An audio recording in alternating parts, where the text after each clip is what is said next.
ఈ మధ్యకాలంలో జాగృతి కవిత ఇటు కూకట్పల్లి, కుత్బుల్లాపూర్, షేర్లింగంపల్లిలో పెద్ద ఎత్తున గత 10 ఏళ్ల పాటు కూడా బీఆర్ఎస్ నేతలంతా కూడా ఎమ్మెల్యేలంతా కూడా మరి కబ్జాకు పాల్పడ్డారు అంటూ కూడా హాట్ కామెంట్ చేశారు. మరి ఇదే విషయంపై మనతో మాట్లాడేందుకు కుత్బుల్లాపూర్ కాంగ్రెస్ సీనియర్ నేత కిషోర్ రెడ్డి ఉన్నారు. వాళ్ళతో మాట్లాడదాం.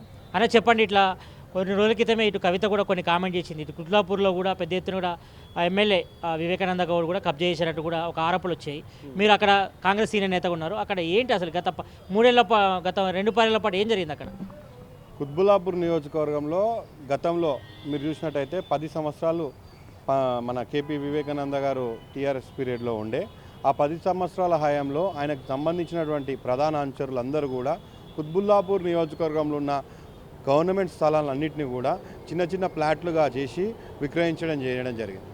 సో తద్వారా వచ్చినటువంటి డబ్బుతోటి ఆయన యొక్క అనుచరులు ఒక పై స్థాయికి పోవడం జరిగింది.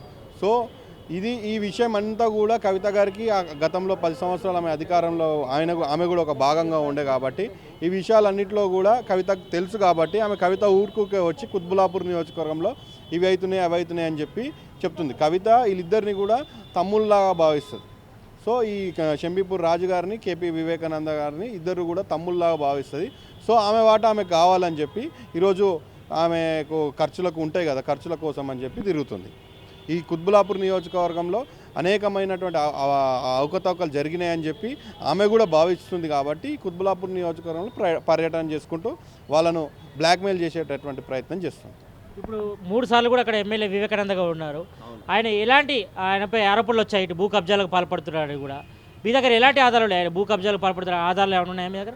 ఇప్పుడు ఆయన ప్రధానంగా సీలింగ్ ల్యాండ్లను పట్టా చేపియడం జరిగింది. ఇప్పుడు మొన్న జరిగినటువంటి మన హైడ్రా కమిషనర్ గారికి కవిత గారు కంప్లైంట్ పెట్టారు. దాని మీద కూడా ఎంక్వైరీ చేస్తున్నారు.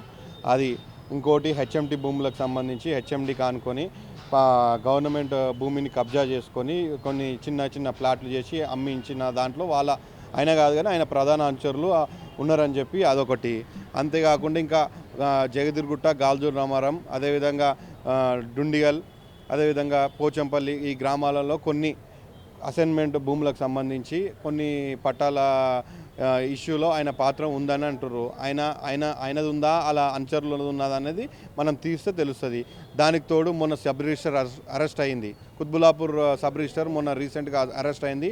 ఆమె చేసిన దాంట్లో కూడా ఆమె అరెస్ట్ దేనికి అయింది అంటే అన్ని ఫేక్ డాక్యుమెంట్లు సృష్టించి గవర్నమెంట్ భూమికి సంబంధించి అదేవిధంగా ప్రైవేట్ భూములకు సంబంధించి ఫేక్ డాక్యుమెంట్స్ క్రియేట్ చేసిందని చెప్పి దాంట్లో కూడా వివేకానంద గారి ప్రధాన అనుచరులు ఉన్నారని చెప్పి మనకు ఒక వినికిడి. సో తద్వారా దీని మీద విచారణ చేపియాలి. ఎందుకంటే గవర్నమెంట్ వచ్చి 2 సంవత్సరాలు అవుతుంది. మొన్ననే చూసినాం మా గౌరవ ముఖ్యమంత్రిని పట్టుకొని మళ్ళీ అదే విధంగా ఇష్టం వచ్చినట్టు సడక్ చాప్గాళ్ళు, ఫుట్పాత్ భాష ఇవన్నీ మాట్లాడుతుండు. ఇవన్నీ మాట్లాడడానికి ఆయనకు ధైర్యం ఎట్లా వస్తుంది అంటే ఇదే ఈ 2 సంవత్సరాలు అవుతుంది కాంగ్రెస్ గవర్నమెంట్ వచ్చింది 2 సంవత్సరాలు అయినా కానీ మా మీద ఎటువంటి విచారణ లేదు అని ఒక ధైర్యంతో అలా మాట్లాడుతున్నారు. ఆ ధైర్యం అనేది ఎట్లది అంటే వాళ్ళు ఏమేమి చేసిరు అనేది ఈ 10 సంవత్సరాల కాలంలో ఏమేమి చేసిరు, ఎలా గవర్నమెంట్ను అడ్డం పెట్టుకొని అవినీతి కార్యక్రమాలు చేసిరు అనే దాని మీద విచారణ చేపిస్తే అప్పుడు తెలుస్తుంది. ఇప్పుడు ప్రభుత్వం ఏం చేస్తుంది అనేది తెలుస్తుంది. అది కథ. తెలంగాణ కాంగ్రెస్ గవర్నమెంట్ వచ్చింది కదా, ఈ విషయాల్లో మీరు కాంగ్రెస్ సీనియర్ నేతలు కానీ ఇటు మంత్రులు కానీ సీఎం రేవంత్ రెడ్డి దృష్టికి ఆయన తీసుకొచ్చారా? ఈ భూ కుంభకోణంకి సంబంధించి కానీ భూ కబ్జాలకు సంబంధించి? నేను అదే అంటున్నాండి, మా ముఖ్యమంత్రి వర్షన్ ఎట్లుంటుందంటే టిట్ ఫర్ టాట్ అనేది ఉండొద్దు. ఇప్పుడు వాళ్ళు చేసిర్రు, మనం కూడా అట్లా చేస్తే మనకు వాళ్ళకు తేడా ఉండాలి రా అంటే నేను 2 సార్లు చెప్పిన అన్న ఇట్లా ఇష్టం వచ్చినట్టు మాట్లాడుతున్నా అని అంటే కూడా లేదు లేరా వాడు చేసిండని మనం చేస్తే కరెక్ట్ కాదు కదా, సరే మీ స్థాయిలో మీరు ఆయన పోరాటం చేసుకుంటూ పోండి, అంతేగాని మనం ఏదో కక్షపూరితంగా వాళ్ళ మీద కక్ష తీర్చుకుంటే కరెక్ట్ కాదు కదా అని చెప్పిండు. సో అది ప్రజాస్వామ్యబద్ధంగా మేము కూడా అడుగుతున్నది ఏంటంటే ప్రజాస్వామ్యబద్ధంగా 10 సంవత్సరాల హయాంలో వాళ్ళు ఎలాంటి అవినీతి అక్రమాలు చేసిరో వాటి మీద విచారణ చేయించమని చెప్పి మేము కూడా అడుగుతున్నాం. అంతేగాని ఏదో కక్షపూరితంగా ఆయన మీద అది చేయండి ఇది చేయండి అని చెప్పి ఎలిగేషన్స్ చేస్తలేం. వాళ్ళు చేసిరా, వాళ్ళ యొక్క అనుమతి తీసుకొని చేసిరా, వాళ్ళ అనుచరులు చేసిరా అనే దాని మీద కూడా విచారణ చేయించండి. వాళ్ళ పాత్ర ఉండొచ్చు ఉండకపోవచ్చు. కొంతమంది ఇప్పుడు ఉన్నారు, నేను రేవంత్ రెడ్డి గారికి ప్రధాన అనుచరుని, రేవంత్ అన్నకు సంబంధం లేకుండా నేను ఏదైనా పని చేసిన అనుకో అది రేవంత్ అన్నకు సంబంధం ఉండదు కదా. అదేవిధంగా వివేకానంద గారికి సంబంధం ఉందా లేదా అనే దాని మీద విచారణ చేయించామని చెప్పి కవిత గారు తిరుగుతురు. సో ఆ కవిత తీసుకున్నటువంటి కవిత మాటలను సుమోటాగా తీసుకొని ఆయన మీద విచారణ చేయించండి అని కూడా మేము కూడా కాంగ్రెస్ పార్టీ శ్రేణులను కూడా అడుగుతున్నాం.